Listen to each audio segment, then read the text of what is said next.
Hi everyone, hope we're doing well. Today I want to share a tutorial for a super easy mesh raglan jumper. Now my goal for 2025 is to use up a bunch of yarn that's been sitting in my yarn collection, as well as frogging any projects that I just haven't really touched in a while. And to create this jumper I decided that I wanted to frog this 3-piece set that I crocheted probably over a year ago. And this is because I have not worn this set since I made it. This was very much in a time that I crocheted things just to kind of improve my skill of designing crochet, rather than making things that I wanted to wear or I was going to sell. For today's tutorial, I'm going to be using Aran acrylic yarn and a 4.5mm hook. And obviously you can go ahead and choose the same, but the materials and the hook size won't really affect the outcome of the piece. But if you're a beginner, I think Aran yarn and a 4.5 or a 5mm hook is a good place to start. This jumper is super beginner friendly and is a really good stash buster, but I could imagine it being a really nice scrap yarn project as well. We'll just get straight into it. This is what the yarn looks like. I'm actually going to try it on for you guys. So this is what it's giving. Like, now I've tried this on, I actually really like this design. This top, actually, if I was to redesign it, I reckon I would wear quite a lot. It's just the way that I've made this isn't up to kind of, I want to say up to standard, but that's not what I mean. It's that thing where I know I can make this better, so the fact that I know that if I was to create this version now,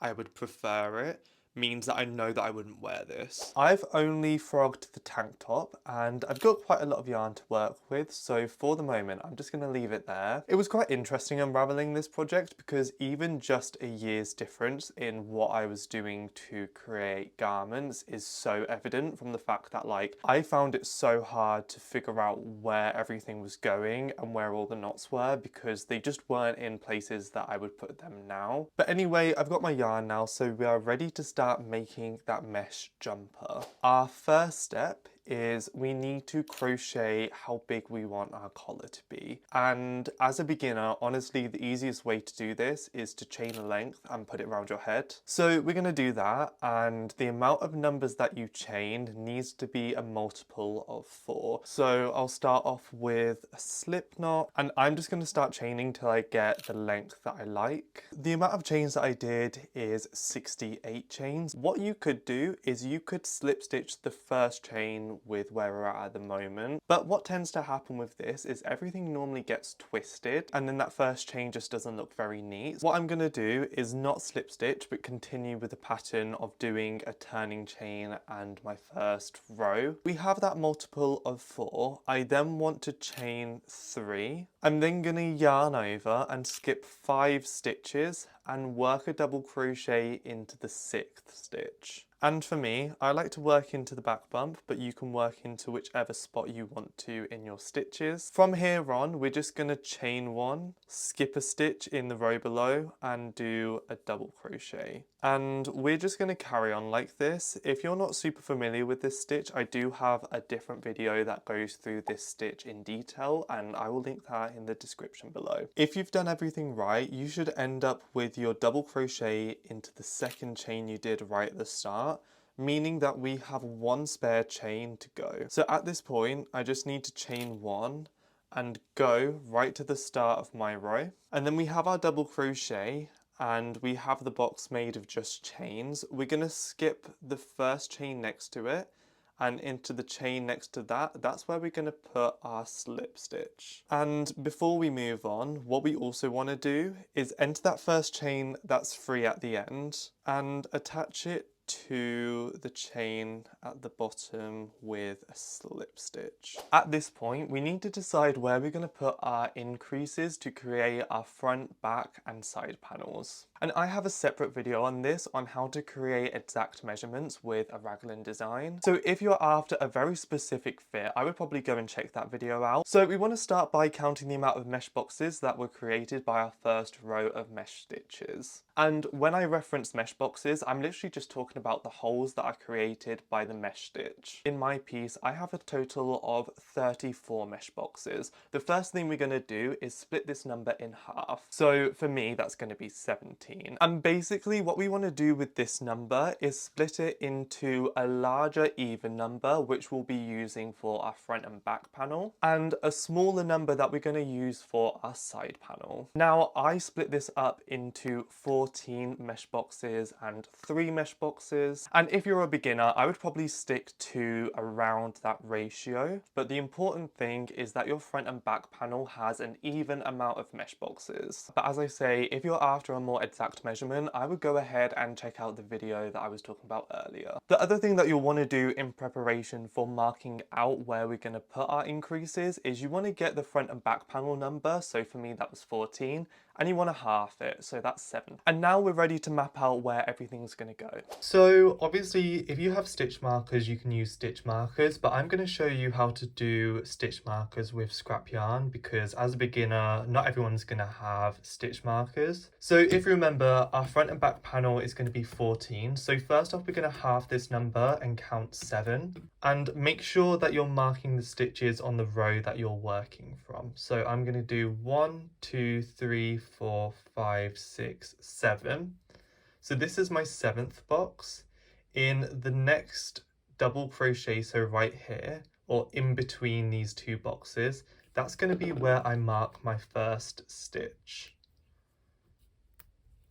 So again, you can see in between these 2 points, we have 1, 2, 3, 4, 5, 6, 7 boxes, which is half of 14. So from this point here, we're going to count this as our next available box. So that's going to be 1, 2, 3. Our side panel is going to be 3 boxes. So it's going to be this double crochet right here that I go into. So I'm going to show you how to use scrap yarn. So insert your hook and pull through the middle of your scrap yarn like this, and then get in the 2 ends that you've been holding like this.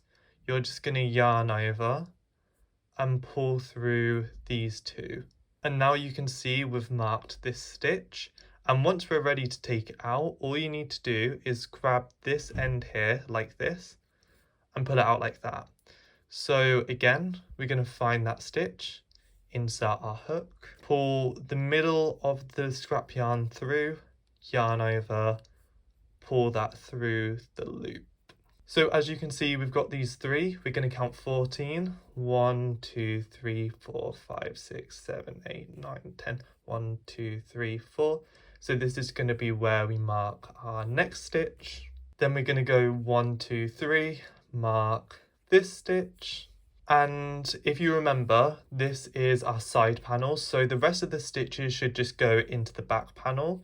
And if you remember, this should be a total of 7. So 1, 2, 3, 4, 5, 6, 7. 7 mesh boxes. So I am happy with that. I have now split my panels into 14 each side, the front and back, and then 3 here. Basically, the rest of what we need to do now is just going to be crocheting. We no longer need to work anything out, so it should be pretty smooth sailing from here. So now what we're going to do is do our raglan design, where we do all of our increases in all of the double crochets that we have marked. So each row is going to start off by chaining 3 and turning your work. So we'll be working in the opposite direction each time we start a new row.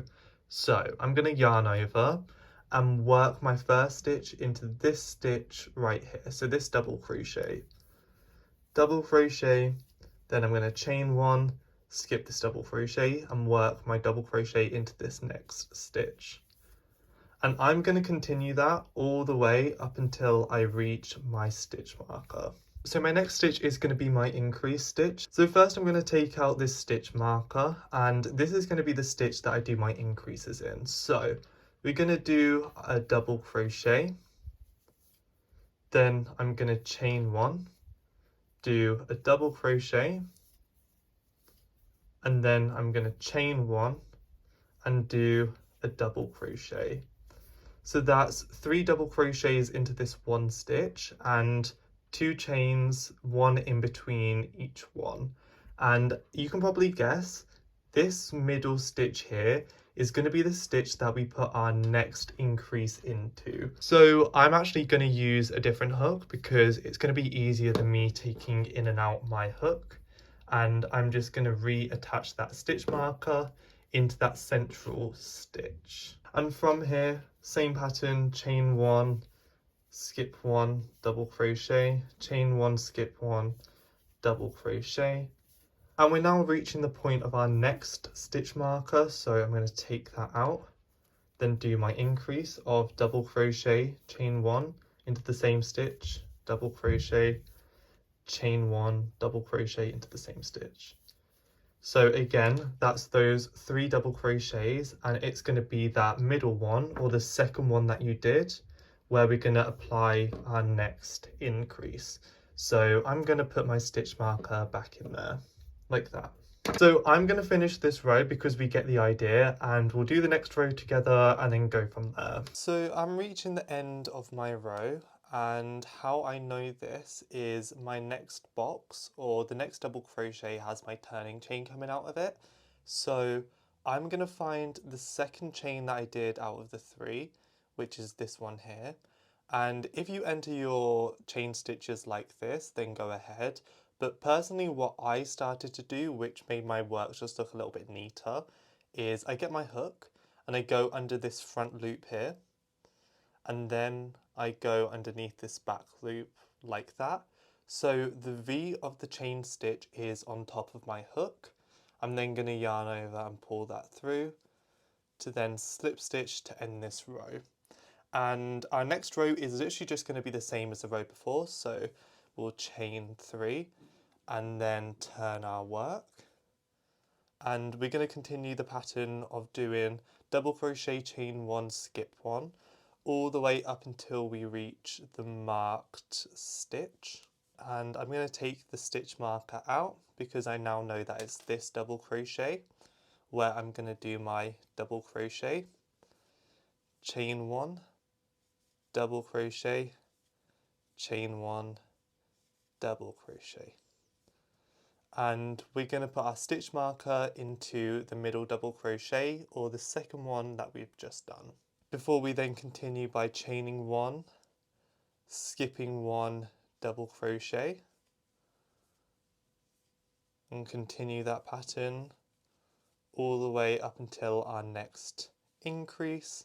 And I'm just going to continue building up my rows like this. So I've added 12 of those increase rows, and I've just tried everything on and it fits pretty nicely. What you want to be looking for is for these 2 corners to hit around 1 inch or 2 below your armpit, and you also want your front and your arm panels to be just under how big you want them to be by the end. Once you get to that point, we're ready to connect the front and the back panel together to make one tube, so we can continue crocheting the body of the jumper, and that will just leave us with 2 holes where we can crochet on arms. So you're going to continue your row as usual by chaining 3, turning your work and doing that pattern all the way up until your increase. And you want to put your final double crochet into your increase. I've stopped using stitch markers just because I can see right here that this is where my increase is, but obviously you might still be using your stitch marker. So your final double crochet should go into the stitch that has your stitch marker. And now you want to crochet the length of the distance in between the sides of your front and back panel. And you can see this is going to be roughly around this length here. And for this pattern, you can pick any number that you want. You just want to stick to an odd number. So for me, I'm going to pick 11. 1, 2, 3, 4, 5, 6, 7, 8, 9, 10, 11. 11 stitches, and we're going to skip this whole side part. So I'll show you here. This is our side panel. We're going to skip all of these stitches and go straight away to this increase, which, if you're still using your stitch markers, should have a stitch marker in. So after doing those 11 chains, I'm going to yarn over, insert my hook, do that double crochet. I'm just going to repeat the pattern all the way up until I reach that other increase. So I'm now putting my final double crochet into that increase, and again I'm going to chain 11, before I then skip all of the stitches on my side and go straight to the increase on the other side. So this is the increase next to my back panel. I'm going to be doing a double crochet into that increase. And then continue the pattern all the way up until we reach our start of our row. So now I've finished off my row, I actually have a very good idea as to the size of the sleeves and the body. So this is going to be the total circumference of our body. So what I would do is I would try this on and just double check that you're happy with the size of this. And this is going to be the size of our sleeves. So also double check that you're happy with the size of these. And at this point we have completely finished adding our increases. So we just get to work in rounds of double crochet, chain one and skip one. And once you reach the chain row, we're going to continue this pattern of chaining one, skipping the next free chain and working into the second chain that's free. And personally, I'm going to put my hook, so I go underneath the front and underneath the back loop. So the back bump is beneath my hook and the front and back loop are above it. However, you guys can enter your chains however you prefer. And as long as you picked an odd number to chain, you should be able to just continue with the pattern all the way around. So at this point, I'm just going to continue building the length of the body. And by now, I started to realise that I was being a little bit optimistic, thinking that I would have enough yarn from just the 3-piece set to finish off this jumper. So I dug through my stash and I actually found that I had another piece that used the exact same yarn, which I know was the exact same dye lot. So I'm going to frog this piece as well and use it to continue building up the sleeves, which will start now. So first off, I want to make sure that the jumper is facing the right way. And how you know this, if we look at the last row of this side panel, the stitches have the holes in the direction of stitches where you change direction each row. So as you can see, they have these little donuts here. So that side I want to be facing outwards. So this panel follows the pattern of changing directions each row we add. The second thing we want to decide is we need to find the middle stitch in this part of our hole here. So this is just underneath our armpit. We want to try and find a central double crochet. So I'm just going to count inwards and this is exactly in the middle of this bottom few stitches. So this is going to be where I attach my yarn. If you have 2 double crochets that are in the center with a chain in between, I personally would just go into the double crochet that's closest to the back of your jumper. But basically you can attach your yarn however you want. I think it's easiest to start with a slip knot on your hook and then we're going to insert our stitch. You can see here that 2 of the loops of the chain are already being used up and there's this one loop at the top that's left that's just plain. This one here.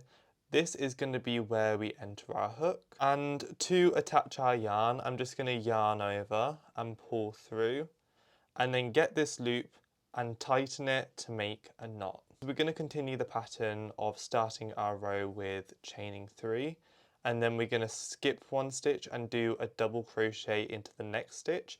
So our double crochet should all be lining up. And again, you want to go underneath the one loop that you didn't go underneath when you started adding these double crochets here. Now we're just going to build up this row of double crochet, chain 1, skip 1, and it's going to get a little bit confusing around either side of this panel here. So I just try and find where the next space for my double crochet is. So there's one here, chain 1, and I'm actually going to go into this stitch here.